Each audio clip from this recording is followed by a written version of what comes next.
I'm Janet Hill and I farm here, Plan Farm on the Isle of Bute with my husband Brian. We moved here 20 years ago with our two small boys and took the tenancy of the 1,600-acre hill farm where we farm an extensive farming system of beef and sheep. Over the 20 years we've changed mainly the breeds and now work along with mostly native breeds, primarily the Clint sheep and Ling cattle. The 1,600 acres is mostly hill ground, but we do benefit from about 150 acres of in-by ground. I gradually settled into the farm and over the first few years began to think that really it's a very kind hill that we've got here. It's very sheltered and I thought that we could get a better productivity out of the ewes. My first thought was to change the breed and we moved across to using the Clints.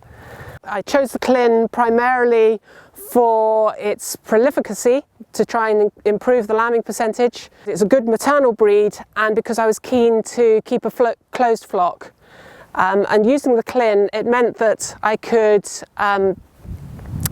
just work away with one breed without having to have the three-tier system of breeding my own black-faced hog replacements, my own mule replacements, and then having a whole mule flock. We're now 100% pure Clint ewe flock.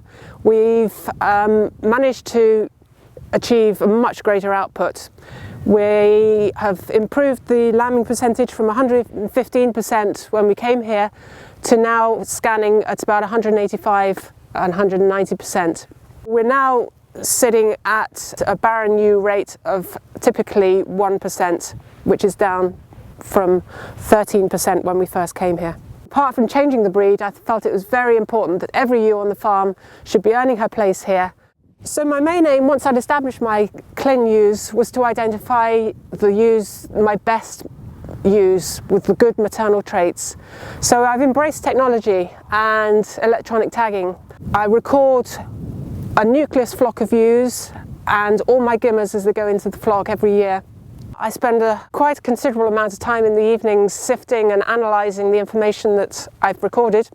And at the end of each season, I can therefore identify my top performing ewes, and they're the ones that are identified to go back to the Clint Up to breed my own replacement ewe lambs. Anything that doesn't perform so well then gets crossed to a terminal sire. In addition to trying to improve output, I also had targets of trying to improve the health of the flock. For instance, we had quite a number of ewes with bad feet. This was causing considerable amounts of work. I set targets to try and eliminate the foot rot and also to eliminate ewes that were causing me problems in terms of bad udders and not being able to rear their lambs properly. So I used the technology to record all these ewes and set myself a grading system of how bad a crime was. Any ewe that particularly displeased me would be culled, and any ewes that I was prepared to give a second chance to, I would put to a terminal sire. I just work away now with two tups. That's the Clint on the maternal side and the Hampshire Down on the terminal side. So far I've been buying tups in, but I feel the next bit of progress that we can make on the farm is to actually breed our own homebred tups. So on the maternal side, I've now starting to divide my flock into a 5-family system so that not only can I breed my own replacement females, that I can actually now work towards breeding my own replacement tups. Likewise with the Hampshires, I got so excited about them because the lambs really do get up and thrive.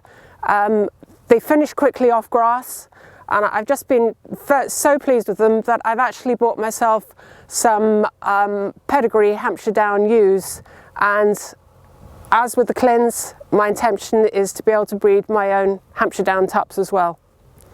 So we will be 100% closed flock, males and females. When I'm buying in my tups, I use EBVs to try and identify tups that are going to breed good ewe lambs for my flock replacements. The lower performing ewes go to the terminal sire, the Hampshire Down, and I'm looking at different EBVs, but very much still looking at figures to look for tups that are going to give me good growth rates with good killing out carcass. So over the last 3 years, using EBVs, changing to the Hampshire Down tups, we've managed to increase our average dead weight carcass about 2.5 kilos per carcass.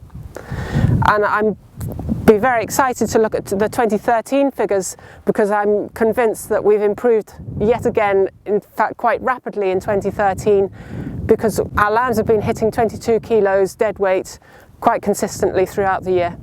By changing to the Clint, we've managed to increase our output, with most of the ewes now rearing twins, which has meant that we've been able to reduce our ewe numbers from originally just over 1,000 to down to 650 ewes, which obviously brings added benefits in terms of profitability.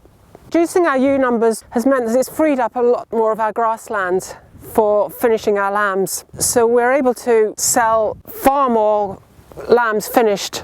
We're now selling 70% of our lambs fat, as opposed to just 20% when we first came here. The message I would give is to embrace the technology if that's for you, but primarily is to improve efficiency of the farm.